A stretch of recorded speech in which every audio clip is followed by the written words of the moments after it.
हा केवळ विदर्भ स्तरावरचा प्रश्न नाही आहे. याविषयी मी सर्वप्रथम आपल्याला मोहने साहेब हे सांगू इच्छितो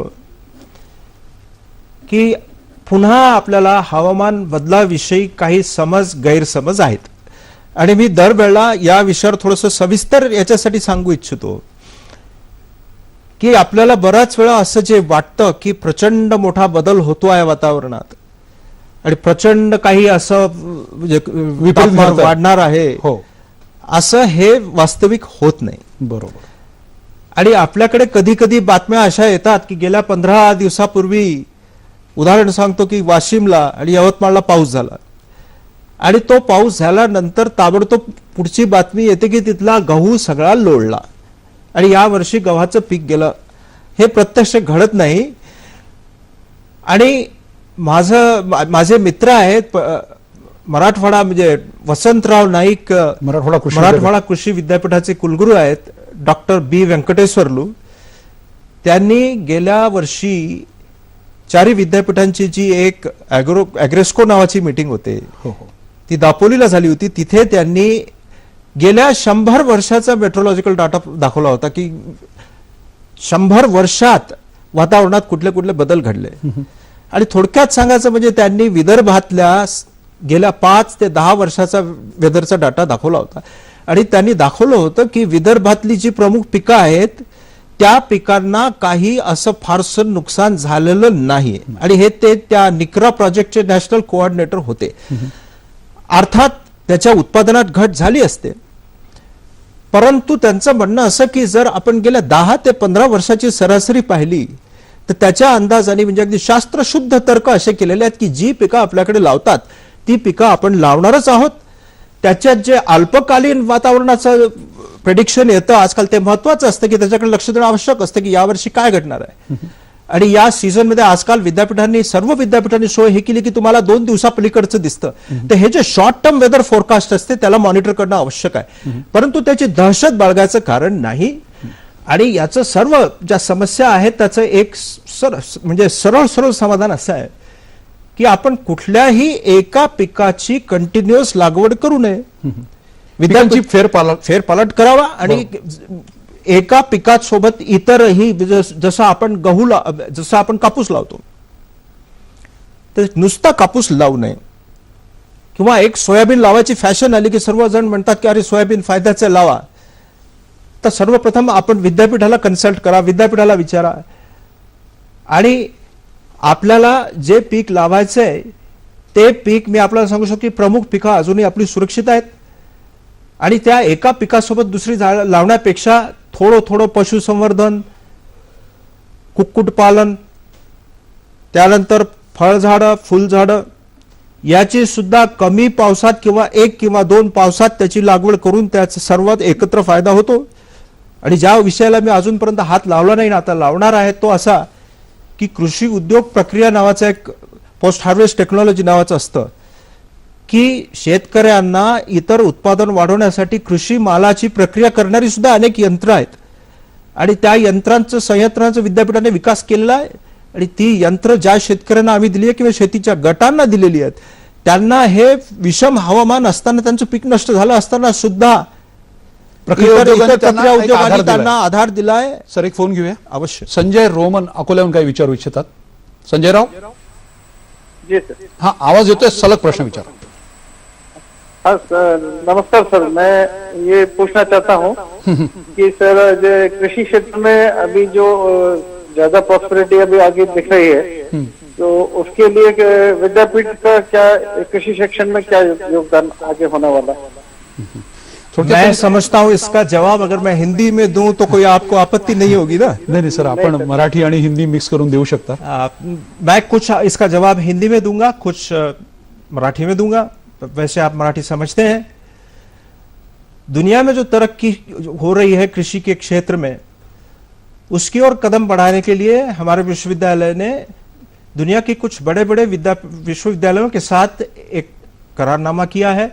कॉर्नेल विश्वविद्यापीठ है, टेक्सास टेक विश्वविद्यापीठ है और साथ ही में कुछ और संस्थाएं जो राष्ट्रीय स्तर की है, देश मतलब अपनी भारतीय स्तर की, उनके साथ भी करार कुछ मेमोरेंडम किए हैं जसं आपलं बायोटेक विषयी मी आपल्याला सांगत होतो, हो बायोटेक्नॉलॉजी विषयी, की भारतातील भारतीय कृषी अनुसंधान प्रशाला जी आहे आपली, भारतीय कृषी अनुसंधान परिषदेच्या अंतर्गत दिल्लीची जी आहे हो ICR. ICR, हो. त्यांच्यासोबत आपण करारनामा करून सोयाबीन, भात आणि इतर अनेक पिकांमध्ये रोधक गुणधर्म आणणारे काही ट्रान्सजीन्स तिथून आपण आणलेले आहेत आणि त्या आपल्या रोधक जातींचा अजून त्याचा विकास करण्यासाठी ते तंत्रज्ञान आपण वापरणार आहोत. त्यानंतर बीटी क्षेत्रात जे नवीन काही उपक्रम होत आहेत, त्या नवीन, जसं आता भाताचं बीटीचं पीक येत आहे, तर एक राज्य स्तरावरील जी समिती आहे त्यांनी भाताच्या संकरित जाती, म्हणजे रोधक जाती असलेल्या बायोटेक जातींचं परीक्षण सुद्धा करण्याची परवानगी दिलेली आहे. आणि ह्या सर्व प्रगतिशील पिकांना विद्यापीठ पुढे आणण्यामध्ये फार सक्रिय आहे. तंत्रविज्ञान आहे, ऍग्रिकल्चर इंजिनिअरिंग आहे, या क्षेत्रामध्ये सुद्धा नवीन काही इम्प्लिमेंट्स आम्ही डेव्हलप करतो आहोत, टेस्ट करत आहोत. आणि जागतिक स्तरावर जो कृषीचा विकास होत आहे त्या दृष्टीने ज्यांना प्रगती करायची आहे त्यांना सोयी उपलब्ध करून देणं आणि नवीन तंत्रज्ञान उपलब्ध करून देणं, या कार्यामध्ये देखील विद्यापीठ अतिशय दक्ष आहे, प्रयत्नशील आहे. सर, फोन आलेत आणि आपले दोन प्रश्न मगाशी अर्धवट राहिले. एक, आपण मगाशी महाबीज विषयी सांगत होतो आणि त्यानंतर मी बघितलं की महाबीज नंतर आपण थोडंसं बायोटेक टेक्नॉलॉजी विषयी, म्हणजे जैव तंत्रज्ञानाविषयी आपल्याला अजून शेतकऱ्यांना जाणून घ्यायला आवडेल. पण पहिले महाबीज विषयी आपण बोलत होतो. महाबीज हा आमचा एक म्हणजे फार मोठा भागीदार आहे, आमची एक प्रगतिशील संस्था आहे. कारण आमच्या विद्यापीठाची आपल्याला कल्पना आहे की जवळपास 132 प्रगतिशील आमची वाणं आहेत, प्रत्येक पिकाचं एक वाण आहे. मी आपल्याला एक स्लाइड दाखवू इच्छितो. हो बरोबर, हे एक चित्र आपल्या समोर आलं आहे. हो, की जसं आपल्याला दिसतंय की इथे किती वेगवेगळी पिकं इथे आहेत. उडीद पासून, बाजरापासून तर कापूस पासून तर भुईमुगापर्यंत अनेक जाती आहेत. तर महाबीज म्हणजे आमच्या ज्या विद्यापीठाच्या प्रगतिशील जाती आहे, या प्रत्येक पिकाची जी वाणं आहेत त्याची निर्मिती करण्यासाठी महाबीज आमचं फार मोठं सहाय्य करत आहे. आणि महाबीज सोबत जो आम्ही नुकताच करार केला आहे बीटीचा, त्यामुळे आता मॉन्सॅन्टोचा जो बीजी जो जीन आहे बोलगाड, तो जीन आमच्या पीकेव्ही हायब्रिड 2 मध्ये येणार आहे. आणि तसंच एक जेके सीड सोबत सुद्धा आम्ही करार केलेला आहे. तर माझा विश्वास आहे की येत्या 3 वर्षात ही जी बीटी निरोधक असलेली व्हेरायटीज आहे, कॉटनचा आमचं पीकेव्ही हायब्रिड 2 आणि इतर व्हेरायटीज, इतर हायब्रिड सुद्धा येतील. आणि यापुढे जशी प्रगती होईल त्या इतर सर्व पिकांमध्ये सुद्धा हे रोधक जाती निर्माण करण्यासाठी अत्याधुनिक तंत्रज्ञान वापरण्यात आम्हाला महाबीजाची मिळत आहे, मिळणार आहे आणि त्याचा मला अतिशय आनंद होत आहे. सर, एक फोन घेऊया. राजेश चोपडे अकोल्याहून काही विचारू इच्छितात? विचारा. हा सर, मी राजेश चोपडे. हा राजेशजी, विचारा. हा, माझा प्रश्न असा होता सर, हा, जर आपला समजा जे हळद पॅटर्न बद्दल आहे, आपल्या विदर्भात वायगाव हळद होती, परत एकदा विचारा. आपल्या विदर्भामध्ये वायगाव हळद होती, त्याचं नाव प्रसिद्ध नाही. आता मी बऱ्याच ठिकाणी जातो हळद पावडर विकायला, तर ते वायगाव हळद म्हटल्यानंतर तुम्ही म्हणतात कोणती हळद आहे? अच्छा अच्छा, हळदीविषयी प्रश्न आहे. हा, हळदीविषयी जो आपण प्रश्न विचारला, मी आपल्याला एक स्लाइड दाखवू इच्छितो. हा सर, आपल्याला बोलता येईल. ही जे आपण हे चित्र पाहत आहात आपण, त्यात उजव्या बाजूला वर जे आपल्याला प्रक्रिया यंत्र दिसतंय, त्या हळदीची प्रक्रिया करून त्याची लागवड तर अतिशय आपण यशस्वी रीतीने करतो. आपण स्वतः देखील या व्यवसायात तरबेज आहात. परंतु हळदीविषयी एक सर्वात मोठी अडचण अशी असते राजेंद्र, की त्या पिकाला आपल्याला वाळवावं लागतं. हो, आणि वाळवल्यानंतर त्याची प्रक्रिया करण्यासाठी आपण कोणाला देत असतो. परंतु हे एक असं क्रांतिकारी यंत्र विद्यापीठाने काढलंय. हो हो, हा मोठा प्रोसेसिंग प्लांट आहे की याच्यात ते शेतातली काढलेली हळद सरळ या यंत्रामध्ये न वाळवता टाकली, हो, तर त्या हळदीची संपूर्ण प्रक्रिया होऊन अतिशय चांगल्या क्वालिटीची हळदीची भुकटी पावडर आपल्याला मिळते. हो, आणि या सर्व वायगाव हळद आणि या इतर ह्याचा ज्यांनी अतिशय यशस्वी रीतीने वापर केला आहे, हो, आणि याचा प्रचार आणि प्रसार करण्यासाठी जे आपल्याला मी म्हटलं, हो, की शेतकऱ्यांचीच आपण ग्वाही घेत असतो. हो हो, अगदी. तर मी आपल्याला अनेक अशी उदाहरणं दाखवू शकतो, हो, की ज्याच्यामुळे काही शेतकऱ्यांना त्यांचं म्हणणं असं की त्यांचा संपूर्ण कायापालट झाला असं काही शेतकऱ्यांचं म्हणणं आहे हो. की केवळ नुसतं हळदीची लागवड कशी करायची हे न सांगता हो. त्याची संपूर्ण प्रक्रिया करून हो. त्याच्यापासून नफा कसा मिळेल, हो. म्हणजे इतर कोणावर अवलंबून न राहता त्याला फिनिश्ड प्रॉडक्ट जे म्हणतो, अगदी बरोबर. फिनिश्ड प्रॉडक्ट पर्यंत शेतकरी स्वतः निर्माण करू शकतात. सर, महत्वाचं असं आहे की जेव्हा आपण शेतीत उत्पादन घेतो तर एकतर हा माल नाशवंत असतो आणि तो जर वेळेवर विकला नाही गेला तर शेतकऱ्यांना नुकसान होतं. पण त्याची प्रक्रिया जर आपण केली तर तो माल बाजारात टिकून राहतो, त्याला जास्त माल मिळतो, शाश्वत मार्केट म्हणजे बाजारपेठ त्याला उपलब्ध आहे. त्यामुळे नुसतंच उत्पादन करून आपल्याला चालणार नाही, तर आपल्याला त्याची प्रक्रिया करणं गरजेचं आहे असं सरांना म्हणायचं होतं. सर, एक महत्वाचा प्रश्न मला विचारायचा आहे आवश्यक की विदर्भामध्ये खारपान पट्टा ज्याला आपण म्हणतो, खारपड जमिनी, याचा एक भागच असा आहे आणि त्या परिस्थितीमध्ये त्या शेतीतून उत्पादन घेणं अत्यंत जिकिरीचे किंवा कठीण काम झालं आहे. सर, आता खारपान पट्टा डोळ्यासमोर ठेवून आपल्या विद्यापीठामध्ये अशा प्रकारचं काही संशोधन सुरू आहे का? आपण जर बघितलं की पश्चिम महाराष्ट्रामध्ये या जमीनचा जो EC आहे तो खूप वाढला आणि आता ते जमिनी नापीक झाल्या, त्यातून कुठल्याही पिकाचं आपण उत्पादन घेऊ शकत नाही. तर हा एक गंभीर समस्या आहे असं सर मला वाटतं. काय सांगता? हा जो खारपान पट्ट्याचा प्रश्न आहे हो. तो देखील आम्हाला सुद्धा अतिशय जिव्हाळ्याचा प्रश्न आहे. हो. कारण फार मोठ्या प्रमाणात अनेक जिल्ह्यामध्ये अकोला, अमरावती, हो. संपूर्ण जमीन अशी त्या क्षारग्रस्त अशी आहे. हो. परंतु मी जे आपल्याला माझी भूमिका सुरुवातीपासून मांडत आलो हो. आहे की त्याच्याविषयी काही समज आहेत, काही गैरसमज आहे. तिथे हे संपूर्ण नापिकी होते असं जर कोणाचं मत असलं हो, तर ते चुकीचं आहे. हो. तिथे मर्यादित उत्पादन होतं. आमच्या विद्यापीठात एक शास्त्रज्ञ आहेत, प्राध्यापक सुभाष टाले नाव आहे त्यांचं. हो. हो. आंतरराष्ट्रीय ख्यातीचे ते स्वतः खारपान क्षेत्रातले तज्ज्ञ आहेत. हो. आणि त्यांनी विद्यापीठाच्या माध्यमातून काही जलसंसाधन, मूलस्थान जलसंसाधनासारखे चांगले प्रोजेक्ट, मूलस्थानी जलसंसाधन, बरोबर. तर तिथे रेन वॉटर कॉन्झर्वेशन हा एक प्रयोग आहे. आणि दुसरा एक प्रयोग असा आहे की एक महाराष्ट्रात अतिशय नावाजलेले एक सुधीर खानापूरकर नावाचे एक शास्त्रज्ञ आहेत. हो. हो. आणि त्यांनी ती शिरपूर पद्धत नावाची शिरपूर पॅटर्न उपस्थित केला. त्यांना याविषयी आम्ही त्यांच्याशी संपर्क केला आहे आणि त्यांनी पुन्हा काही नवीन संकल्पना दिल्यात की त्यांनी एक उदाहरण सांगितलं. एका विशिष्ट पद्धतीने जर पाणी आपण वाचवलं तर खारपान पट्ट्यात देखील काही जे वॉटर कॉन्झर्वेशन तलाव असतात त्या तलावात पावसाच्या पाण्याचं जे क्लिअर वॉटर असतं ते त्याचा असा एक थर निर्माण होऊन ते वाचवून ठेवू शकतो आपण आणि त्याचा एका नाविन्यपूर्ण पद्धतीने वापर केला जाऊ शकतो. पण हे मी अतिशय थोडक्यात सांगितलं आपल्याला. या दृष्टीने संशोधनाची आपल्याला केंद्र मिळण्यासाठी सुद्धा आपण भारतीय कृषी अनुसंधान परिषदेसाठी त्यांच्याकडे आपण मागणी केलेली आहे की आम्हाला एक जसं ICRच्या डिफरंट अनेक इन्स्टिट्यूट आहे. मी स्वतः भारतीय कृषी अनुसंधान परिषदेमध्ये 20 वर्ष काम केलं. आपण सांगितलं सुरुवातीला केंद्रीय कापूस संशोधन संस्थेमध्ये मी 20 वर्ष शास्त्रज्ञ. आपल्यासारखे इतके ज्येष्ठ मोठे विज्ञान शास्त्रज्ञ आपल्यासोबत आहेत. सर, काय याच्यावर आपल्याला तोडगा काढतील की जेणेकरून आत्महत्या थांबतील आणि शेतकऱ्यांना एक म्हणतात की काहीतरी चांगला मार्ग त्यांना दिसेल शेतीमध्ये? हा देखील एक अतिशय गंभीर आणि महत्वाचा प्रश्न आहे.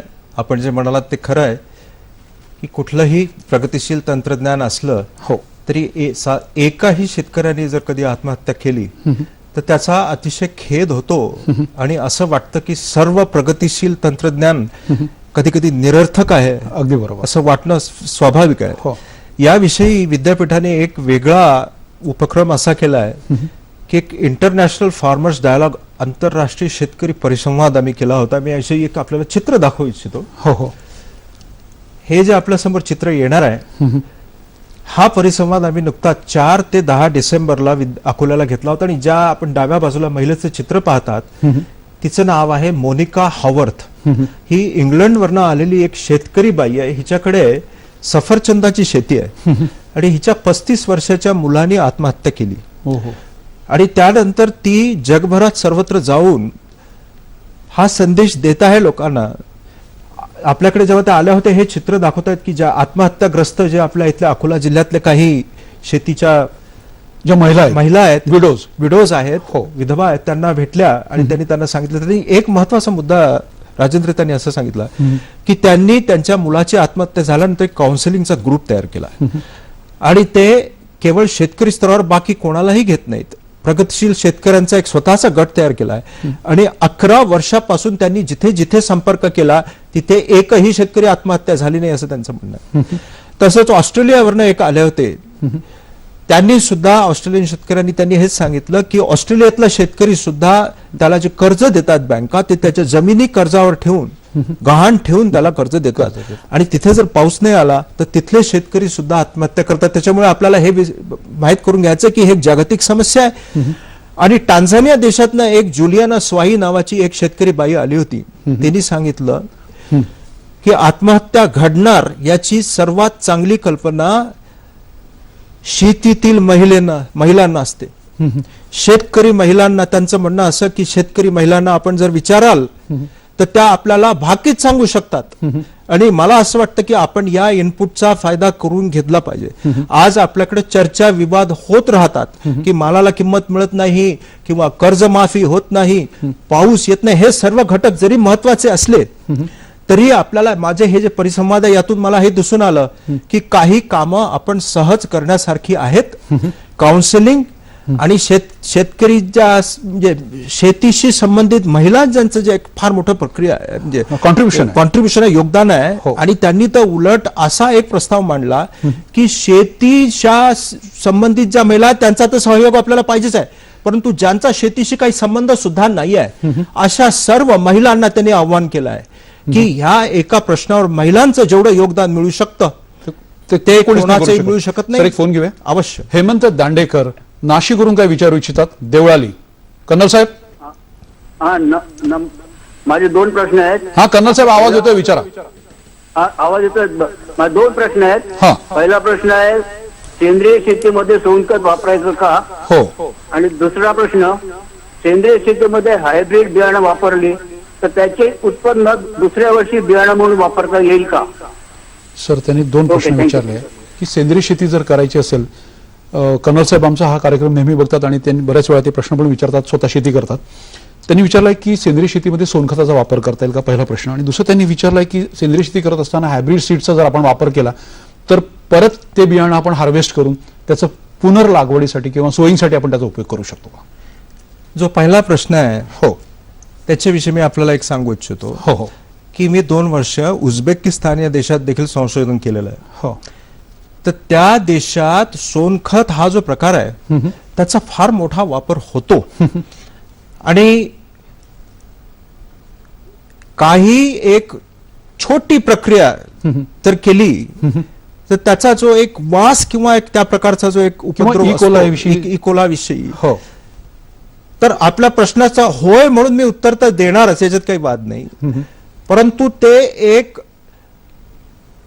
प्रोसेस हायजिनिक त्या दृष्टीने सुरक्षित असावं या दृष्टीने सुद्धा काही संशोधन हाती घेणं आवश्यक आहे. आणि आमचं विद्यापीठ त्या दृष्टीने काही पावलं उचललेली आहेत. आणि जो आपला दुसरा प्रश्न होता हायब्रिडचा, सीड्सचा, तर सीड विषयी असं आहे की मी स्वतः ब्रीडर आहे आणि हायब्रिडचा कुठल्याही प्रकारच्या शेतीमध्ये आपण वापर केला, ती म्हणजे पारंपरिक असो किंवा सेंद्रिय शेती असो, कुठलीही शेती असली, त्यात हायब्रिडची जी F2 असते ते जर स्वतः सीड वापरलं तर त्याचा जोम आणि त्याचा उत्साह चालला जातो आणि त्याच्यापासून आपल्याला उत्पादन मिळेल याची शाश्वती नसते. तर मला असं वाटतं की या हायब्रिडच्या वापराचा सेंद्रिय शेतीसोबत काहीही तसा अर्थार्थी संबंध नाही. सर आपण कर्नल साहेबांचा जो प्रश्न आला त्याच्यापूर्वी आपण जे प्रदेशातले पाहुणे आहेत आणि ज्या शेतकरी महिला आहेत ज्यांच्या मुलांनी आत्महत्या केली त्याविषयी आपण सांगत होतो, तो एक मला प्रश्न विचारायचा आणि थोडंसं वेळेचं पण आपल्याला बंधन आहे. दुसरं सर कृषी विस्तार कार्य जे आपल्या विद्यापीठात चालतं त्याविषयी मला आपल्याला विचारायचं, काय सांगताय? मी आपल्याला कृषी विस्ताराच्या कार्याविषयी एक सुरुवातीला एक कल्पना दिली होती. मी आपल्याला एक कृषी विस्ताराच्या प्रदर्शनीचा एक भाग, एक चित्र माझ्याजवळ आहे ते मी दाखवायचा प्रयत्न करतोय. हो सर, मला वाटतं की पहिलंच हे आमचं कृषी प्रदर्शनीचं आहे की कृषी विस्तार हा आमच्या विद्यापीठाचा एक अतिशय महत्वाचा घटक आहे आणि त्यासाठी कृषी विस्तार प्रशिक्षण हा आमचा खरा कार्यक्रम आहे. म्हणजे आम्ही कृषी विस्ताराचं काम करतो परंतु आम्ही कृषी विस्ताराचं प्रशिक्षण देत असतो आणि राज्यस्तरावर त्याची प्रदर्शनी घेऊन या व्यतिरिक्त शेतकरी परिसंवाद, शेतकऱ्यांसाठी आकाशवाणीच्या माध्यमातून अनेक उपक्रम देण्यात येतात. हो. आणि हे जे पुस्तक आहे कृषी संवादिनी आपल्याला मी दाखवू इच्छितो की हे पुस्तक ज्याला शेतकऱ्याचं ही असं म्हणतात की Lifeline म्हणता लाईफलाईन A to Z, यात आपल्याला शेतीशी संबंधित तंत्रज्ञान, हो.